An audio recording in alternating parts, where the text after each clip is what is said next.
అందరికీ నమస్కారం. భారతీయుడు 2 ఈ సినిమాని ఏషియన్ సురేష్ ఫిల్మ్స్ ఇక్కడ డిస్ట్రిబ్యూట్ చేస్తున్నారు. ఆ టీంతో నేను ఒక పార్ట్ కానీ ఈరోజు నేను ఇంటర్వ్యూగా మారాను.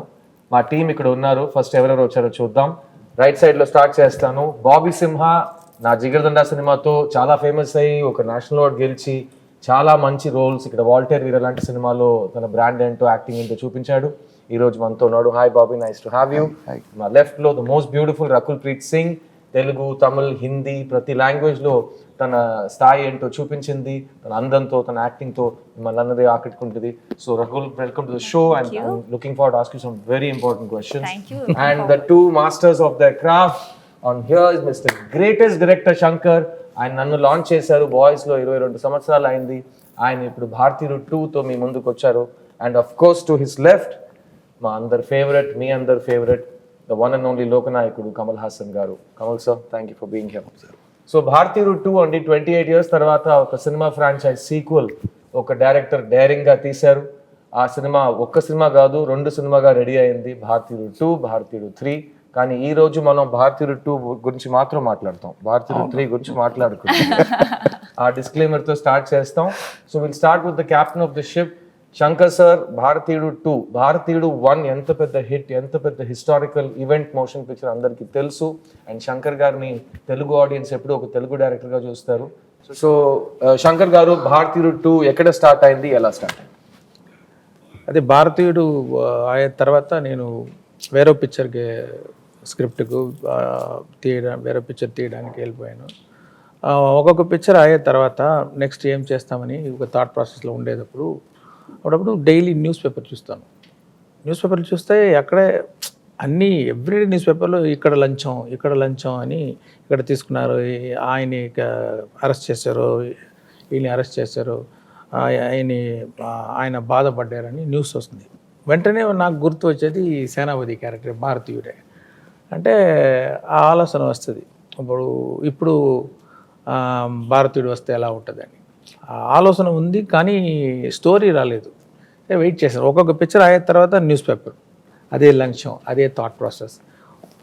ఒకలాగా ఏదేది చేయకూడదు అని డిసైడ్ చేయడానికి చాలా సంవత్సరం అయిపోయింది. తర్వాత 2.0 టైంలో ఒక అవుట్లైన్ ఫామ్ అయింది. అది స్టోరీ బాగా డెవలప్ అయింది. ఫుల్ కంప్లీట్ అయిన తర్వాత కమల్ గారి దగ్గర వెళ్ళి చెప్పాను, ఆయనకి నచ్చింది. Then we started this. ఆ రోజు నా లైఫ్లో చాలా ముఖ్యమైన రోజుగా మారింది. ఎందుకంటే వీళ్ళిద్దరు కలిసి ఇండియన్ 2, భారతీయుడు 2 తీయకపోయి ఉంటుంటే ఈరోజు నేను మళ్ళీ శంకర్ గారి డైరెక్షన్లో ఫస్ట్ టైం మా గురుగారు కమల్ హాసన్ గారితో యాక్ట్ చేసే అవకాశం వచ్చినట్టు నాకు I would miss that opportunity. So thank you అండి. ఆ రోజు మీ ఇద్దరు కలిసి ఈ స్క్రిప్ట్ని ఓకే చేసినందుకు చాలా చాలా thanks.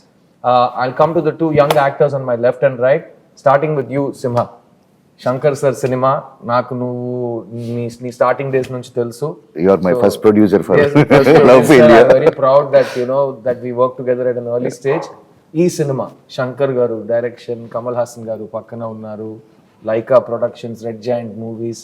It's the biggest canvas. yes, what do you want to say about it? లైఫ్లో పెద్ద మూమెంట్గా నేను చూస్తున్నాను ఈ సినిమాని. శంకర్ సార్ ఆఫీస్ నుంచి కాల్ రావడమే ఒక పెద్ద ఆపర్చునిటీ. తర్వాత సార్ నాకు కథ చెప్పి అది విన్న తర్వాత లైక్ ఎండ్లో వచ్చి ఐ థింక్ సార్ నా కళ్ళలో నీళ్ళు తిరిగిపోయాను అనమాట. So that was the film. ఆ సినిమాలో నేను పక్కన కమల్ హాసన్ గారితో యాక్ట్ చేయడం అనేది ఇంకా యాక్టర్గా మనకు తెలుసు అది ఎంత పెద్ద గిఫ్టెడ్ అనేది. ఆయనతో స్క్రీన్ స్పేస్ వచ్చి షేర్ చేయడం అనేది I'm really very happy and like మాటలో చెప్పలేకపోతున్నా నేను. సో ఫస్ట్ టైం ఆయన్ని కాస్ట్యూమ్ వేసుకుని రావడం, తాతగా రావడం, ఆ వైబే లైక్ ఒక ఊళ్ళంతా పులకరించే ఒక విషయం. ఇండియన్ చూసినప్పుడు ఇలా అనడం, ఇలా అదంతా చిన్నప్పటి నుంచి చూసి పెరిగిన ఒక విషయం. అలాంటి ఒక లెగసీ ఫిలింలో ఉండడం అనేది very gifted I think. Sir thank you Shankar sir for this opportunity.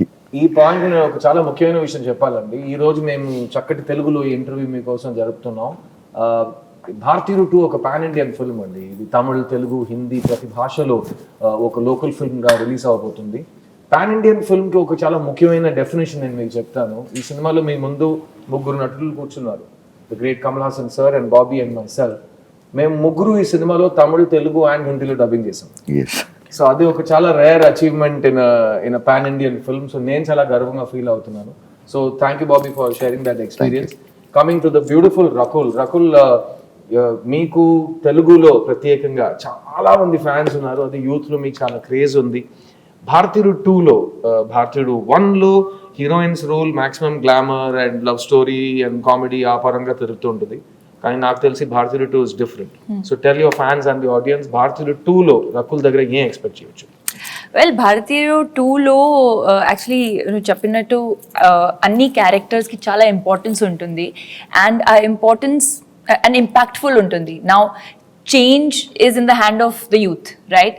ఇప్పుడు ఆ జెండర్ లేకుండా ఆ యంగర్ జనరేషన్ ఎలా ఏం చేస్తుంది, ఎలా సేనాపతి ఫుడ్ స్టెప్స్లో ఫాలో అవుతుంది అని ఫిల్మ్ ఇంకా ఇంకా ఒక్క లైన్ చెప్పొచ్చు. యంగ్స్టర్స్ కోపం వస్తే ఏం జరుగుతుంది, యంగ్స్టర్స్ చేతిలో రెవల్యూషన్ ఉంది. సో ఆ రెవల్యూషన్ మేము స్టార్ట్ చేస్తాం. కరెక్ట్. మగాళ్ళు మాత్రం కాకుండా ఆడాళ్ళు మగాళ్ళు కలిసి దేశాన్ని మార్చడానికి ప్రయత్నం చేస్తారు. ఆ ప్రయత్నంలో రకుల్ మేము కలిసి దిగుతాం.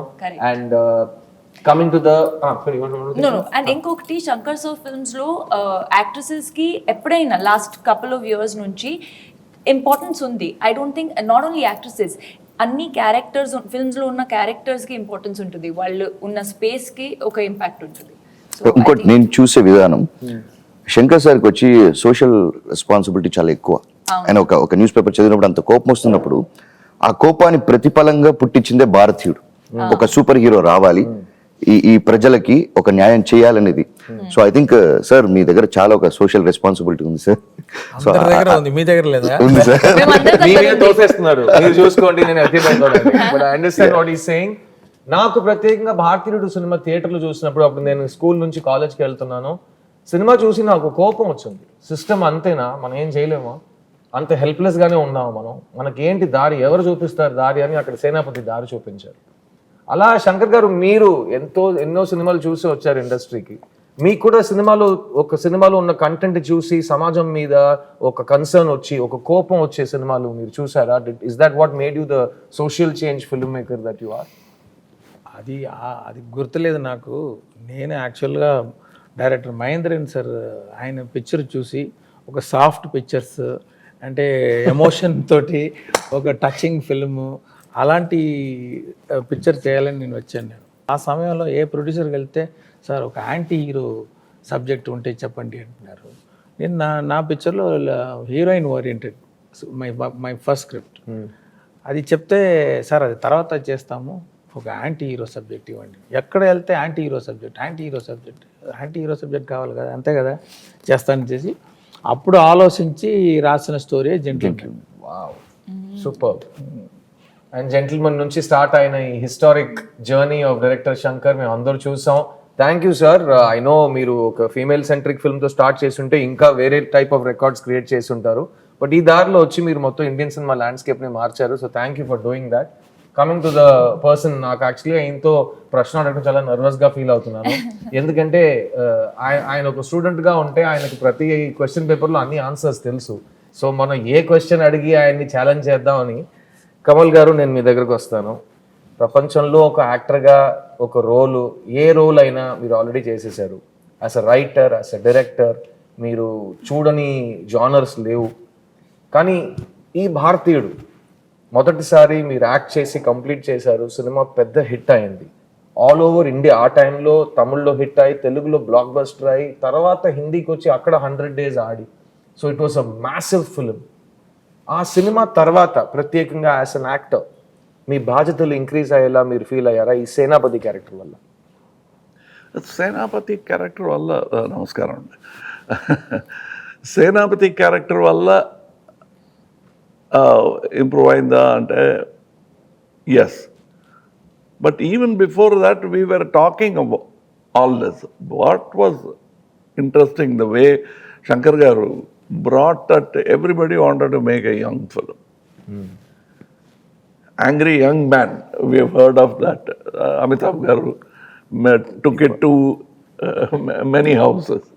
Angry Young Man ane padam. Everybody used it, but this angry old man was a very new concept in cinema. Our angry old man is Gandhiji. So that but he chose a different path. ఇందులో ఒక dialogue ఉంది, ట్రైలర్లో కూడా ఉంది. గాంధీయం మార్గంలో గాంధీ దారిలో మీరు, నేతాజీ మార్గంలో నేను. నేతాజీ మార్గంలో నేను అని చెప్పినట్టు రెండు కూడా is what has got us this freedom. Both are necessary. But you must understand, when we talk highly about Netaji, the height of valor is ahimsa. అది అర్థం చేసుకోవడానికి it took me nearly 26 years of my life. I was not a great fan of Gandhiji because very passive, very legal, very correct, and very boring instead, actually. So we were all fans of Netaji. When I was just understanding Gandhiji, I got to play a student of Netaji, not a soldier of Netaji. That's what I liked very much about it, because it is not just an angry story which is happening in the street. It is about traffic cops, village officers. Antena, life is only around them? No. It has a historic reference back to ala undevaram manam. But how we have changed to this. So this narrative point I liked very much, which is there in your Rangadevasati also. Correct. That kind of telling you, even in Hindu prayers, they talk about your connection to the sun.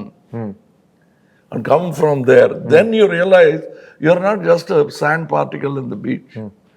You are part of that whole society. ఆ feeling Indian వన్లో ఉంది, ఇందులో ఇంకా ఎక్కువగా ఉన్నట్టు నా feeling. And it change my responsibility. ఈ market డబ్బు ఎక్కువగా ఇస్తారు అనే that apart, it stop me from unnecessarily singing. Thank you. Because నా దగ్గర ముందు ఒక మైక్ ఇచ్చేవారు. Every film I have to carry that mike. Luckily నా బ్రదర్ మోహన్ గారు వచ్చారు, మైక్ మోహన్ అని పేరు చెప్పుకున్నట్టు అక్కడికి వెళ్ళిపోయింది. నేను ఇంకా ప్రతి స్టేజ్ లో మైక్ పట్టుకుని పాడుతున్నాను. సో ఈయన దగ్గర టిప్స్ తీసుకుని ఆ మైక్ ఎవరి దగ్గర తోసేయాలంటే ఏం చేయాలో నేను నేర్చుకుంటాను. It's very tempting also. మంచి మంచి హీరోయిన్లు, ఇలాంటి హీరోయిన్లు దొరుకుతారు. Either being a villain or hero is the best thing. This socially conscious man, that to an old man, sort of relieves you of all these worldly things, and he is very focused. Super. And that's what I liked about this character. Then going back to Brahmandi, all that was actually easy for me. This sort of paved the way. And I should thank both Sujata Garu and him, because they sat with me, we spoke about it, why, what. Because many films have come, these vigilante films are Chala many, vachinai, correct. but this has a special quality to it, because it's a common dream. Every man in the street wants to, Prime Minister బాగలేదు, Chief Minister బాగలేదు, మాకు కొత్త ఏమైనా జరగాలి అని street man will say it's a dream. And when that commentary becomes harsh, it becomes assassination, killing. The worst form of criticism is assassination. Correct. We have seen that happen to Gandhiji. So మీరు చెప్పినప్పుడు commentary, common man, common dream. He likes all that. He doesn't realize why MGR Garu's films, NTR Garu's films became. He will be a common man in the street, but Rajkumari will fall in love with them. Correct. Whether it will happen in life or not. But they went for it. It made their evening happy. The same feeling is there in Indian Chitramlo. Probably it's a therapy. ఆ కోపంగా వచ్చే picture చూసి నిదానంగా ఇంటికి వెళ్ళిపోతాడు. Not that I felt a guilt. I've said it in interviews. You sent him back home pacified. What happens? The answer is there in Bharatiya. Sir మీ ఇద్దరితో ఒక ప్రశ్న. 28 సంవత్సరాలు అయిపోయిందండి. ఈయన చెప్పినట్టు కామన్ మ్యాన్, కామన్ డ్రీమ్, దాని గురించి ఒక కామెంటరీ. అప్పుడు ఇలాంటి ఒక మనిషి వస్తే ఎలా ఉంటుంది అని ఒక ఇమాజినేషన్. సేనాపతి వచ్చాడు, కొడుకుని చంపాడు, తర్వాత అతను చనిపోయాడు అనుకున్నప్పుడు ఎస్కేప్ అయ్యి భారతీయుడికి చావే లేదని చెప్పి అమెరికా నుంచి ఫోన్ చేశారు. 28 సంవత్సరాల తర్వాత ప్రపంచం ఎంత మారింది, ఈరోజు సేనాపతి మళ్ళీ తిరిగి ఎందుకు రావాలి అనేది ఈ సినిమా. కానీ ఈ కరప్షన్ అనే ఒక క్యాన్సర్ ఉంది కదా, కొంతమంది అంటారు ఎందుకు మళ్ళీ కరప్షన్ గురించి సినిమా తీస్తున్నారని. దానికి మీ సమాధానం ఏంటి? అదే ఇప్పుడు నార్మల్ అయిపోయింది. ఇప్పుడు దాని ఏం ప్రాబ్లం, అది అందరు ఇస్తున్నారు, అందరూ తీసుకుంటున్నారు, తిని అది డైజెస్ట్ చేసేసి అదే అది అలవాటు అయిపోయింది. అది డేంజర్. అది మళ్ళీ ఆలోచించాలి, ఏం చేస్తున్నాం మనం. We accepted it, then it become law or what, like so we have to think about it and we should do something about it. This is not right, so everyone should think. And also that thought of ఒక దేవపుత్రుడు వస్తాడు, వచ్చి అన్ని మాకున్న problems అన్ని solve చేస్తారు. తీర్చేసట్టు ఏమైనా చేస్తాడు. ఏం చేస్తాడు అని కూడా ఆలోచించడానికి టైం లేదు. ఏమైనా చేస్తాడు, తీరిపోతుంది అనటం is wrong. What is your part in it? American ఆర్మీలో uncle శామ్స్ imagery is iconic imagery of pointing out at you. That is there in Indian too. That is Indian too. That is why we have this iconic poster pointing at you. It is there in Indian one also. Breaking the fourth wall antaru cinema language lo. అందులో కోపంగా ఒక విక్టిమ్తో మాట్లాడుతూ ఇలా తిరిగి camera వైపు చూసి he starts addressing the people. That has gone full-fledged 3 hours in Hindustani, Bharatiyudu, Indian, whatever you call it. And I like that conversation because it's a direct, honest conversation.